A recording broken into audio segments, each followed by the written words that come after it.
Dabo Swinney said that it's a coaching failure that's caused Clemson's decline. We'll talk about it right here on Locked on Clemson.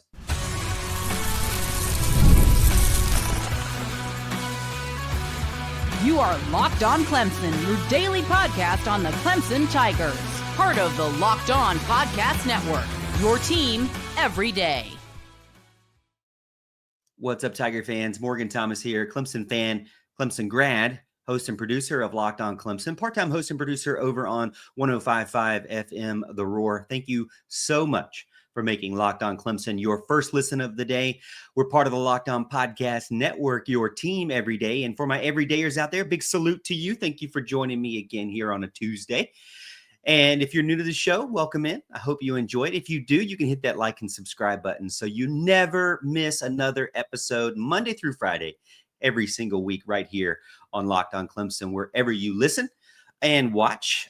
Also wanted to tell you about today's episode. It is brought to you by Game Time. Download the Game Time app, create an account, use code Locked on College for $20 off your first purchase. We've got a great rundown today. We're going to talk about the issues coming up with Clemson's team, what Dabo Swinney said in his press conference about the bye week and how they handled it, and then also get prepared for the North Carolina Tar Heel game and another away game, the start of 2 away games this week and next week against Boston College. So some challenges for the Clemson team as they continue, and some challenges for the Clemson fans and staff as well as we get ready to actually watch this team and figure out what they're going to do or what they have done to reset themselves. As we keep hearing it, that's what they've been going through, is a reset of sorts. And we'll see if that button actually click, click, click, click works or not.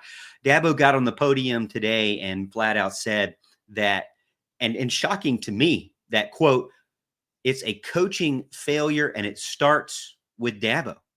He said himself, but, I'll say it's Dabo.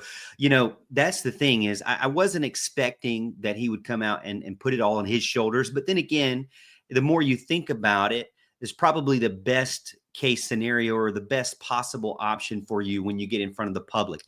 We have to remember that what Dabo says to the public is going to be much different than what he says to his team behind the scenes, and definitely to his staff. There should be closed meetings in all different levels, so that the message is clear from different angles, because what you want to say to your staff is probably not what you're going to say to the fans and what you want your team to hear in public.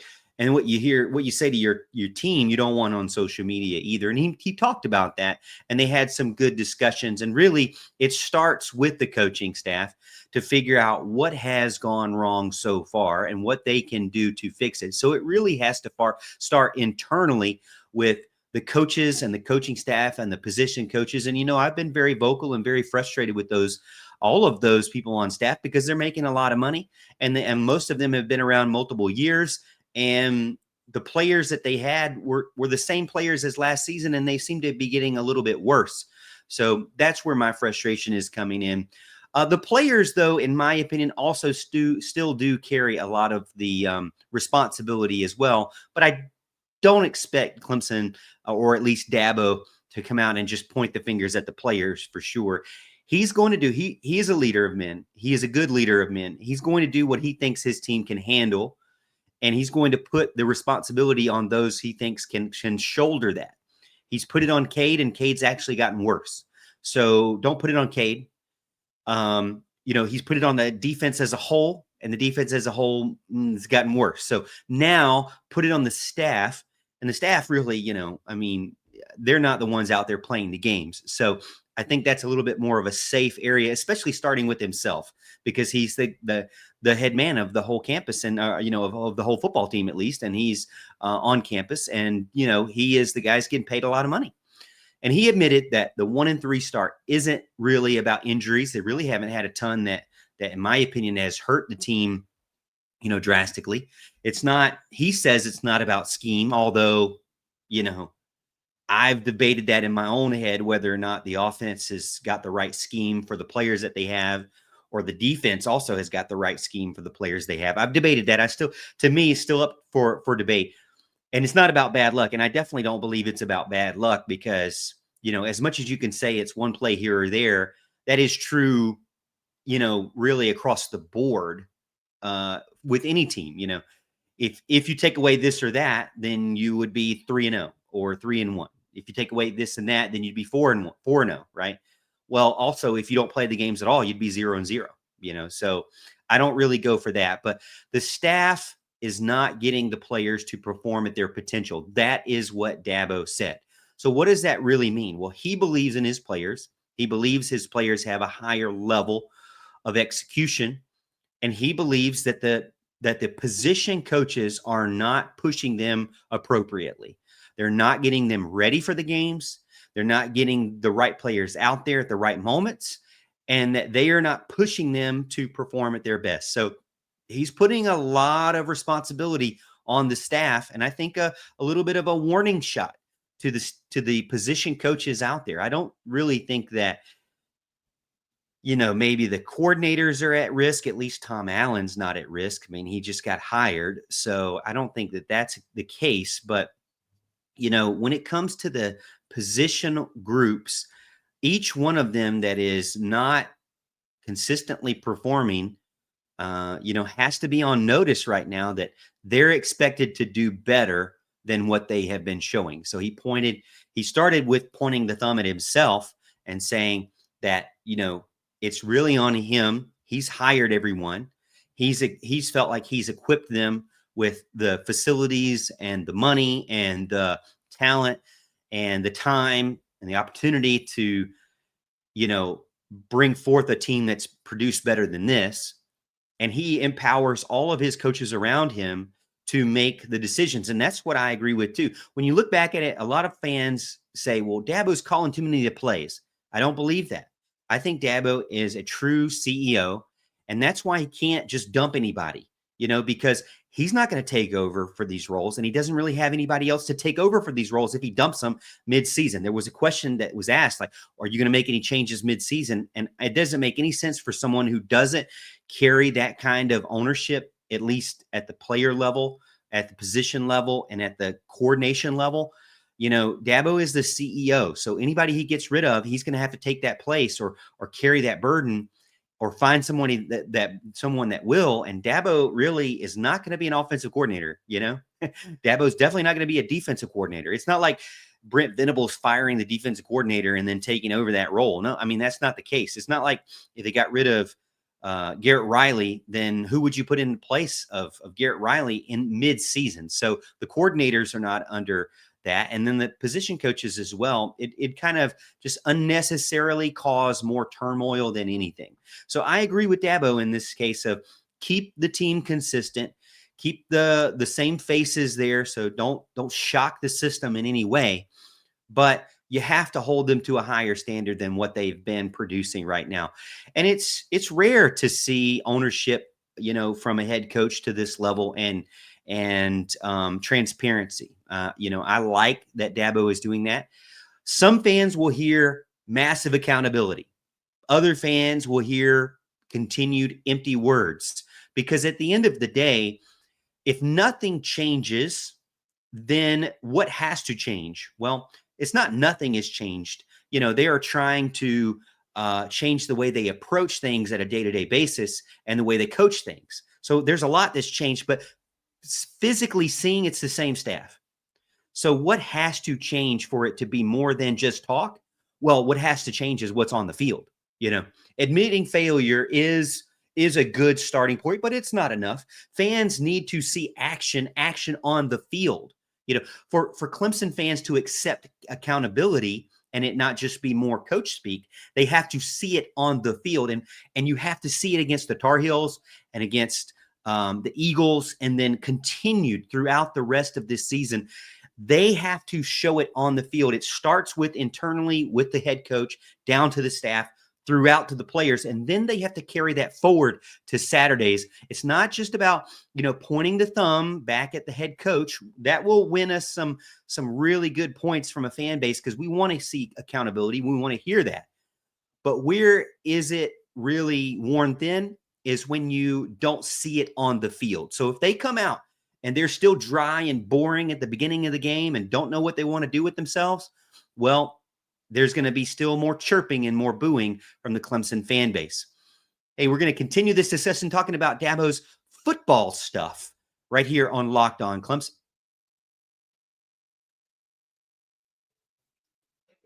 One of the tools that's making a big difference for business owners right now is Quo, formerly known as OpenPhone. It's the same great business phone system you've heard about before, but just with a new name. And here's why it matters. Every missed call is money left on the table. When every customer conversation counts, you need a phone system that keeps you connected anytime, anywhere. Quo is the #1 business phone system built to streamline customer communication. It runs through an app on your phone or your computer, so you can ditch the second phone and stop relying on outdated landlines. Share one phone number across your team and manage all messages and call in one shared inbox. And I love AI stuff. They have an AI-powered call handling system that responds after hours and can answer facts about your business and your operation hours and capture new leads automatically even when you're not awake and when you're not around. So see why over 90,000 businesses trust Quo from formerly OpenPhone. Get started free and get 20% off your first 6 months at quo.com/lockedoncollege. That's QUO.com/lockedoncollege. And if you've got existing numbers with another service, well, Quo can port them over at no extra charge. Quo, no missed calls, no missed customers. I like the start of accountability. I do like Clemson's start, or Dabo Swinney's start, of saying, hey, it was a coaching failure. And I do believe that in a lot of ways. It comes from specifically holding players accountable. And the problem, or the concern that I have, is that you have to see it with your eyes. And what I mean by that is what I think fans want to see is that when Cade Klubnik goes out there and he's playing terrible, you've got to bench him.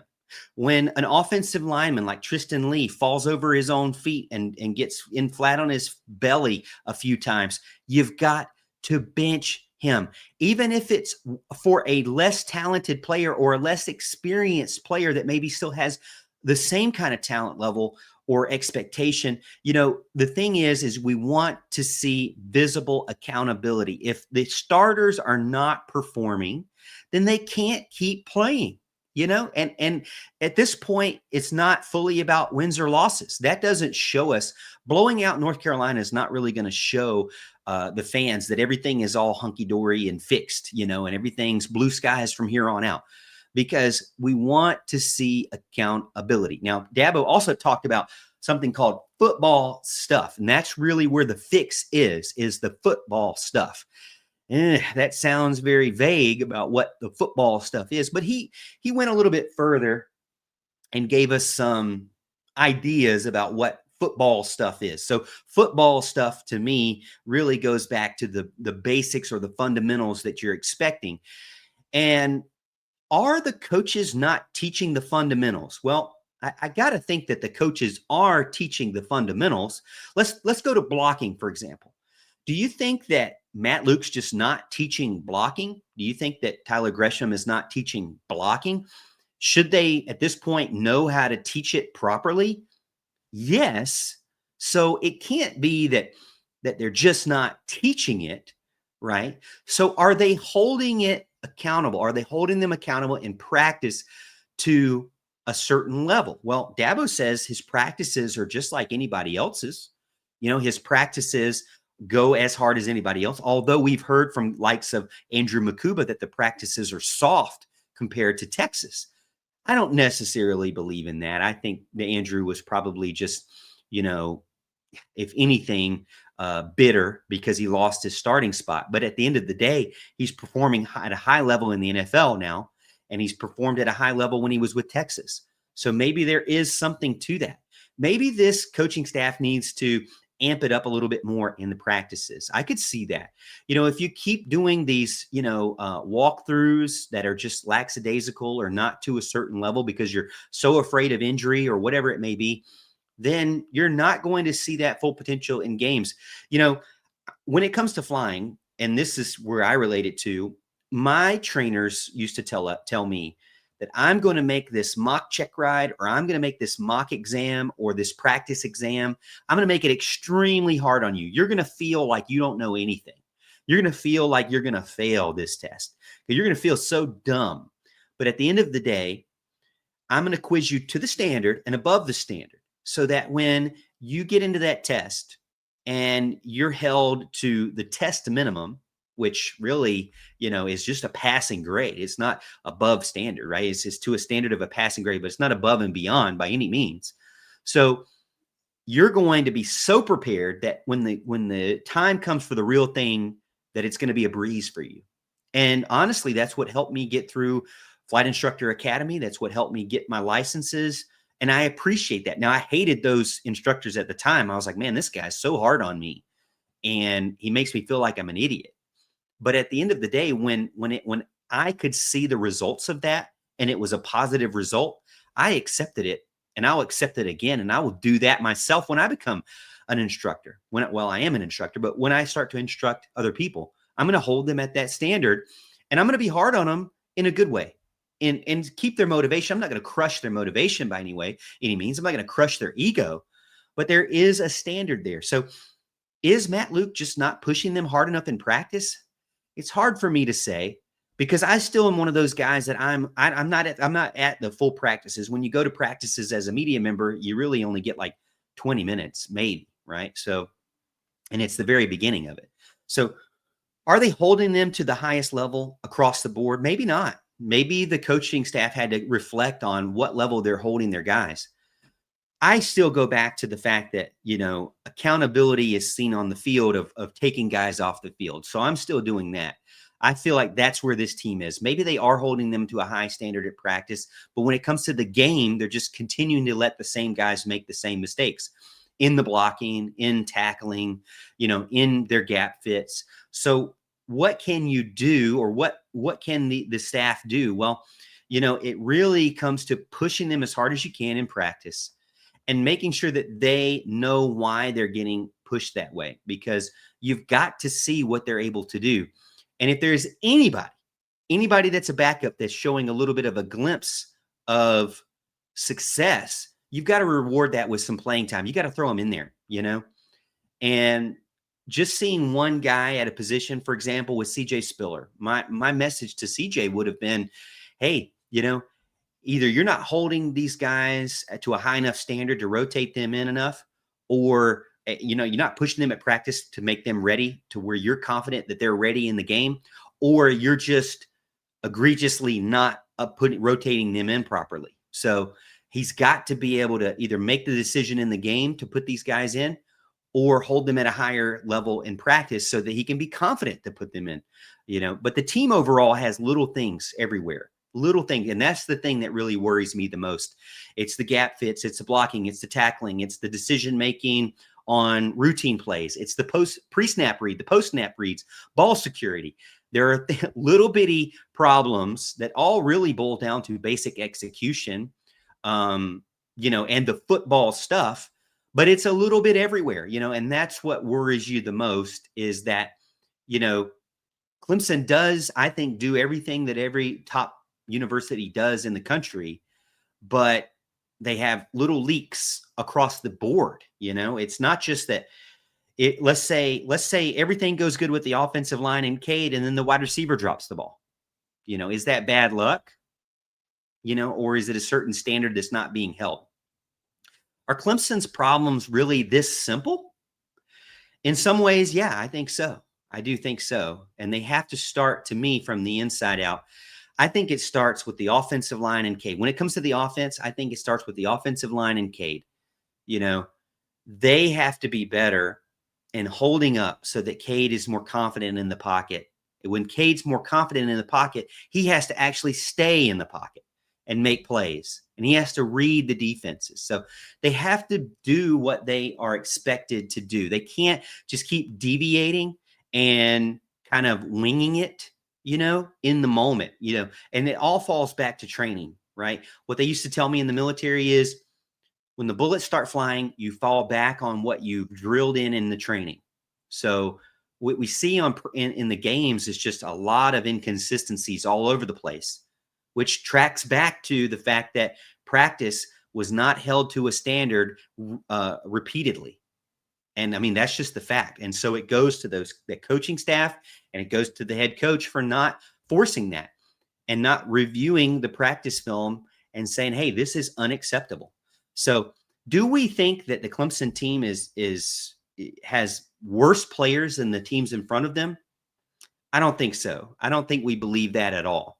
Clemson has players that can perform at a high level. They just need to get to that level, and it starts with accountability from the coaching staff, and it trickles down from there. Are they simple? Yeah. The optimist is going to say, yeah, they're simple. The skeptic is going to say, if it's simple, then why hasn't a tenured staff figured it out, but well before the season started? And I can really see both angles for sure. All right, we're going to finish up the show talking about the confidence crisis in the locker room and what Dabo Swinney said about how they can fix that. Hey, the NFL season is here, and FanDuel has an offer that you don't want to miss. Right now, new customers can bet just $5, and if your bet wins, you'll get $300 in bonus bets to use across the app. That's right. Pick a bet, put down $5, and if it hits, you unlock $300 in bonus bets to play with. Whether you're into the player prop bets, I know a lot of my friends love those because they're really confident with what the player can do in certain matchups. And that's really what it's all about, is those matchups, or parlays where you can throw things together and try to combine bets, or watching live lines shift during the game. Some people like to get in late or halfway through to kind of see what they can exploit on the side. I love FanDuel because they have a lot of research on their website that you can really dig into it. And if you're kind of somebody who wants to test out a sport maybe you're not as familiar with, you can look in on those research articles and figure out where you need to start. So FanDuel gives you endless ways to play. It's really great for casual fans and stat junkies as well. I love, the fantasy football feel as well. It's clean, it's fast, it's easy to use. You really don't get lost in the interface. The buttons all make sense, and it's designed to just make the experience better from start to finish. So what are you waiting for? Visit FanDuel.com and download the FanDuel app today and get started. Segment number 3, final segment of the show. Thank you so much to the Everydayers for sticking with me through to segment 3. I really appreciate it. So far, we've talked about the fact that Dabo says, hey, it's on the coaches. And it starts with the head man. And we've talked about not only is it on the coaches, but it's on them holding accountable to the football stuff and the execution and the basics. But he also mentioned about a crisis inside the locker room, and we'll talk about that. Before we do, though, I did want to say that I thank you for being a part of the show. If you're new to the show and you're not an everydayer, you may not know this, but there is something called an algorithm when it comes to podcasts and when it comes to YouTube and all this stuff. I'm not a big nerd in all that, but I will tell you this. If you like the show so far, go check out some other episodes. I'd really appreciate that. And then also hit that like button and that subscribe button or that follow button so you can stay with me throughout the week. If you're a Clemson fan, there's really no need to go anywhere else. I'm going to give you all the information you need. I'm going to give you my opinion, and I'm going to be upfront and honest with you. I'm not going to give you coach speak. I'm going to be real with you. And just if you doubt anything, go check out the comments. You'll see that I'm a true Clemson fan. I'm a Clemson grad, and I give it to you real. All right. So Dabo said that his players are pressing. And that's the crisis that they have right now, is that they're playing tight, they're playing frustrated, and things are not working. So they're making it worse by how they're reacting to it. And they're affected by the failure. They're affected by the outside criticism. Whether or not you like it or not, these players have social media, and they listen to me, and I wish they wouldn't. And they listen to everybody else just ragging on them. And the worst kind of fan out there, which I would say is the fan that tags them and stuff, or comments to them, or trash talks them in their own posts. To me, you have to remember that these are young men. They're still being molded. Their minds are being molded. They don't have a family for most of them that is of their own.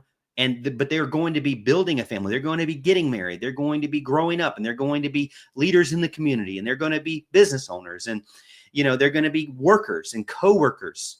And so this is not the end of their life chapter, right? This is just one or book, right? This is just one chapter in their life. And so most of them, like a small percentage of them, are only going to go to the NFL. The rest are not. The large majority is not going to go to the NFL. So, but I will tell you this. I say all that to say I'm not paid by the university. So for those of you who come out there and say, well, Morgan should be more positive because he is a graduate and he's a fan, and that's what we want to hear, and that's what the players need to hear, I will say, no, that's not what the players need to hear. They need to, at least they don't need to hear anything. They need to keep the noise out, and they need to focus on what they can do inside the offices and on the football field. That's all they need to focus on. But for you and me, I am paid to give you my real opinion on this team, and it has not been successful so far.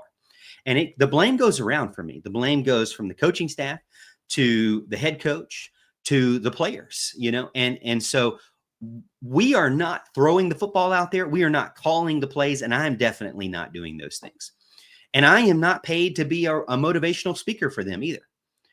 But I can understand where Dabo is coming from. And I think it's not so much about the outside criticism. I think it's about their internal criticism of themselves. These players hold themselves to a high standard. They are highly recruited players. They are very good high school football players. So they know what's expected of them. They know that they need to play at a high level, and they know what their level is. So when they're not doing that and they're not seeing the W's on the board, on their stat sheets, in the box score, then they press more. You know how it is. It's the same thing with me. If I go out there and I have a couple of bad landings, then that could get in my head, and I could start focusing more and being hypersensitive on that, and really focusing almost too much and over correcting, and not just flying freely and not just landing freely or doing the flows freely, right? So they need to play free and loose. And it's hard when things snowball like they are. The young guys may be a little bit rattled. There's definitely NIL pressure because, Dabo mentioned, hey, this is what they wanted. They wanted to get paid. So they're paid to perform. And so they have to perform. And there's definitely noise out there from fans, from media. They hear the booing for sure. And he admitted that the confidence has dipped, and that's shown in making mistakes more than what they really are and compounding them into multiple mistakes. But it is still an opportunity. As Dabo mentioned, the soil is fertile in the valley of disappointment. He said that was a quote. I love it. The soil is fertile in the valley of disappointment, or in the death valley, if you will. The soil is fertile. And what does that really mean? Well, there's ample opportunity to be able to learn and build and grow from this. And it really strikes to me how strong of a leader Dabo really is and what kind of culture that he has built. For years, the program has strived off of dominance, off of joy and belief and swagger that they could just destroy anybody and put up 50 points, no problem. The last couple of years, that hasn't been the case. And the question is whether or not this team really has the talent to do it, but also whether or not they mentally can do it, and it's leaked probably inside of them as well. And they're doubting themselves. They're not going to get any reassurances from social media. They're not going to get any reassurances from podcasts. And they're not going to, or radio, and they're not going to get any reassurances from the fan base right now. The only thing that they can do when they're in a valley like this is to rely on each other. If I was talking to a player right now, I would say, you truly have to block out everything, even myself, because I'm not paid to be a rah-rah speaker here.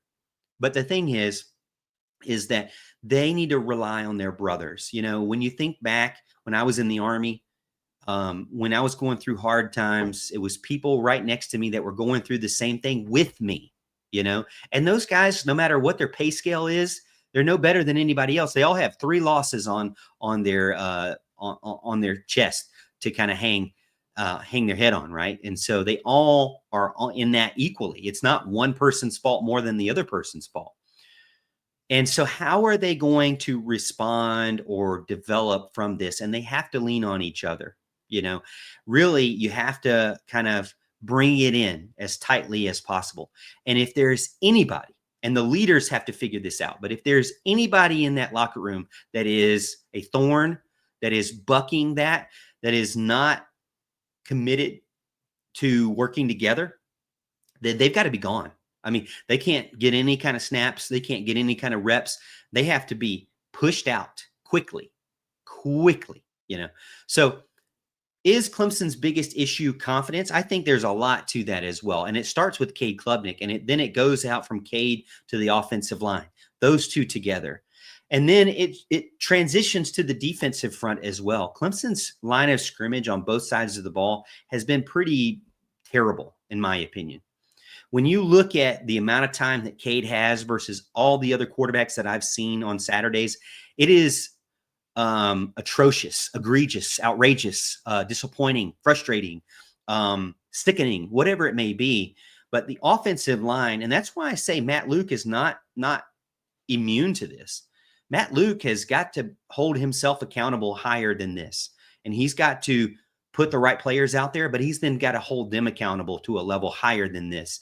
They've got to block people right in front of them. They've got to stop whiffing on these blocks, and they've got to stop just touching people and moving on to the next block. No, they have to block each person with authority and aggression and purpose. And it starts with holding them accountable at practice and to their film, and then ultimately to their reps in the game. So the culture has to start from within, and it has to be rooted in their brotherhood. And, 20 years from now, they could look back on this season and say, hey, you know what? We started bad, but we rebounded. And I posted yesterday, I said a disastrous season. And one of the commenters got in, I think it was Mike, and he reminded me. He said, Morg, it's not a disastrous season. It is a disastrous start. And that's the way the team has to think about it. It is not a disastrous season. Although we all want to believe that, and it kind of feels that way. It is a disastrous start. The whole book is not written. The whole season is not written. And there are going to be many other teams that lose, that's for sure. Can Clemson reach the highest of highs? No. Maybe this team was never destined for a national championship, and that was just bad expectations, incorrect expectations that are going to be tempered now. So we can't hold them to the national championship expectation anymore. What can we hold them to? I think as a fan base, we can hold them to good football stuff, as Dabo says. We want to see Saturday. I don't really care if they win or lose. I mean, I want them to win, but we want to see that good football stuff, which means you start the game with your scripted plays, knowing what you're doing, acting like these are the plays that like the back of your hand, And then your defense comes out and they get pressure when they need it at the right times, and they match up properly. And if there's any matchup problems, they recognize it quickly and either call a timeout or they shift. And so we want to see recognition and playing that good, basic, fundamental football first, and then, start to grow from there, right? We're not going to get the big, massive plays or the, winning by 50 until you start with the football stuff first. All right. Hey, thank you so much for being a part of the show. I really appreciate it. I'm really enjoying doing the show during the season, even though it's been a frustrating season, mainly because of you, because you keep me coming back and wanting to do these shows and wanting to respond to you and talk to you and share in this journey of the 2025 season. It's great to be part of Locked On. College football fans, Locked On and Fire TV present College Football Kickoff, your ultimate college football weekly preview. Drake Toll of Locked On Big 12, man, he does a great job over there. Leads the conversation alongside two-time AP Coach of the Year, Gary Patterson, former college star Jesse Holley, and Locked On's local experts like myself. So a college football preview only Locked On can do. Go check out College Football Kickoff every Thursday throughout the season only on Fire TV. And hey, here's a hint too. If you go over to Fire TV and look at all the college sports stuff, it's like every Locked On stuff you could ever want from all the local experts. You got to love it. I love it because I feel like I'm so informed. It's really awesome. Go check it out. All right, Tiger fans, we'll see you tomorrow, and we'll see you at the top of the hill.